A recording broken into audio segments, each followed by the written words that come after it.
тұтас буынның төл басы, ағартушылық демократтық бағытты ілгері жалғастырушы, ірі ғалым, тілші, әдебиет зерттеуші, түркітанушы, дарынды ақын аудармашы, қазақ әдебиеттану ғылымының негізін салған, тұңғыш әдебиет теориясын жазған ғұлама ғалым, ұлы ойшыл Ахмет Байтұрсыновтың туғанына 150 жыл. Ахмет Байтурсынов – государственный деятель, поэт, публицист, педагог, переводчик, ученый-тюрколог, общественный деятель. Родился в местности Сырытубек Джангелдинского района Кустанайской области. Ахмет Байтұрсынов 1882-84 жылдары өз ауылында хат танып сауат ашады. 1886-91 жылдары Торғай қаласындағы 2 класстық орысша-қазақша училищеде оқиды. 1891 жылы Орынбордағы мұғалімдік мектепті бітіреді. Ауыл мектебінде мұғалім болып қызмет атқарады.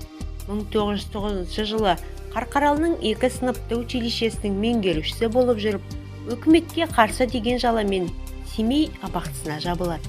1910 жылы түрмеден босап шыққан соң Орынбор қаласына келіп, осы кезеңнен бастап Байтұрсыновтың қоғамдық саяси, ағартушылық, ғылыми жұмыстары басталады. Творческую деятельность начал как баснописец. В своих стихотворениях Байтурсынов выражал нужды и чаяния казахского народа, его мечту о светлом будущем, обличал лицемерие чиновников, призывал к свету знаний, культуре. В книге Маса высмеиваются такие пороки и недостатки, как праздность, лень, тщеславие, невежество. Ахмет Байтұрсынов мақалаларының саны көп. Айқап журналында бірталайы қазақ газетінде басылып шығады. Араб графикасын қазақ емлесіне, жазу дағдысына, сөйлеу ерекшелігіне ыңғайлап қайту деген әліппені қазақ танымына, ұлттық түсінігіне лайықтай жазады. Оқу құралы 1912 жылы Орынборда басылады. Одан кейінгі еңбегі «Тіл құрал» деген атпен 3 кітаптан тұратын еңбегі жарық көреді. Әдебиет саласындағы әдебиет танытқыш атты еңбегі осы саланың бүкіл теориясын қамтиды. Қазіргі тіл, әдебиеттегі төл терминдеріміздің көбін Ахмет Байтұрсынов жасап, алғаш қолданысқа енгізген терминдер. Живя в Оренбурге при поддержке казахской интеллигенции, совместно с Бакиханом Медулатовым издавал первую общенациональную газету «Казах». В 1917-м Байтурсынов вошел в состав авторов программы партии «Алаш». Состоял в Торгайском областном отделении правительства Алаш-Орды.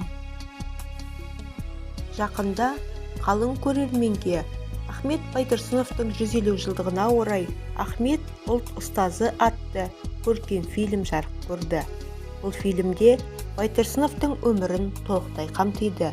1929 жылы Алаш қозғалысы қайраткерлерімен бірге Алматыда тұтқынға алынып, кейін оны Мәскеудегі Бутырка абақтысына жібереді. Екінші рет 1937 жылы 8 тамызда қамауға алынып, ату жазасына кесіледі.